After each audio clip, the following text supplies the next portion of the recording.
Or, quand je dis ne pas croire que le signe initial du Saint-Esprit est le parler en langue, je n'accepte pas ça. Je crois qu'avec l'aide de Dieu, je peux le prouver par la Bible que c'est faux. Vous voyez? Parce que le parler en langue, c'est un don du Saint-Esprit. Combien savent ça? La guérison divine, c'est un don du Saint-Esprit, et voici que les Beatles l'opèrent.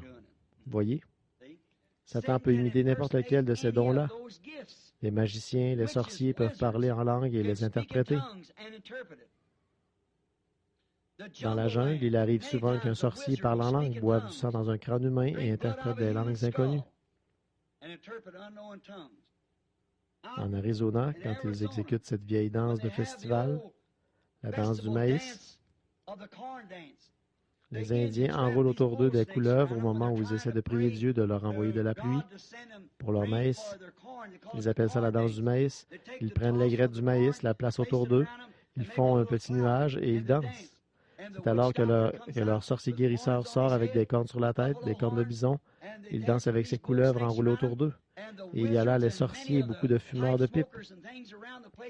Ils ne permettent pas qu'un homme blanc se trouve là à ce moment, mais moi je les ai observés avec des jumelles. J'ai des amis indiens qui ont assisté à leur danse. Ce sont ceux qui ne sont pas chrétiens, bien entendu. Et ils dansent la danse du maïs en tenant ses couleuvres. Et le sorcier sort et se taillade avec des couteaux et tout. Et finalement, ils entrent dans l'esprit, puis ils parlent en langue et les interprètent. Je pourrais vous emmener juste à 3 ou 4 heures d'ici, à un endroit où un médium pose un crayon sur la table, puis il entre en transe, fait toutes sortes de choses et agite les mains. Ce crayon se redresse, il crie en langues inconnues, et le sorcier se tient là et vous dit ce qui est dit. Or ça, ce n'est pas du tout une preuve du Saint-Esprit, voyez. On ne peut pas s'appuyer là-dessus. On ne peut pas s'appuyer sur le fruit de l'Esprit. En effet, le premier fruit de l'Esprit, c'est l'amour.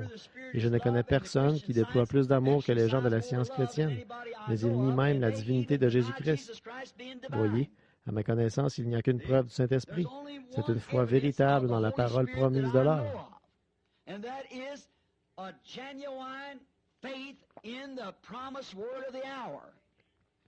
Or, les Juifs se sont présentés là. De la religion, ils en avaient plus que les disciples.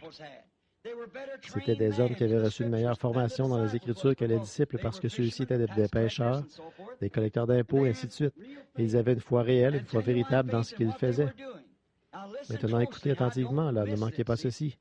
Voyez, pour ce qui est des fruits de l'Esprit, d'être bon et aimable, je pense qu'il n'y avait pas un seul de ces sacrificateurs qui n'aurait pu surpasser Jésus-Christ dans ces choses.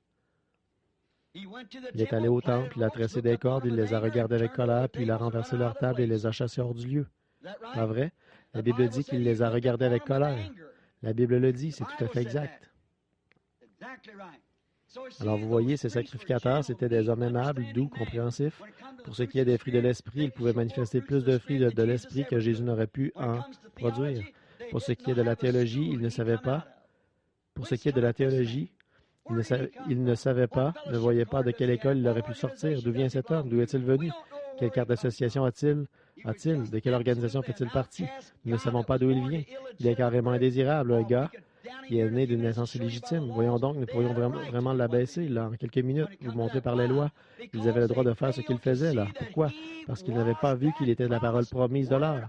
Le seul moyen qui leur permettait de le reconnaître, c'est lorsque Jésus exécutait la parole en étant capable de leur dire ce qu'ils avaient dans leur cœur, ce qu'ils avaient fait. Il était un prophète conforme à la parole de Dieu. Ce qu'il disait s'accomplissait, chaque parole, parole sur parole. Il était le prophète de Dieu, son serviteur, Dieu le prophète. Non pas, il y avait eu auparavant le prophète de Dieu, mais voici Dieu le prophète, non pas le prophète de Dieu. Là, c'était Malachie, Jérémie, Isaïe, Élie, et ainsi de suite. Mais ici, c'était Dieu le prophète, non pas le prophète de Dieu. Vous saisissez maintenant? Tous les prophètes qui avaient représenté sa vie en partie, ils avaient rempli leur rôle. Mais en lui se trouvait la plénitude de tous les prophètes. Les prophètes, la parole du Seigneur était venue à eux, aux prophètes. Mais ceci, c'était la parole et le prophète, une seule et même personne. Voyez?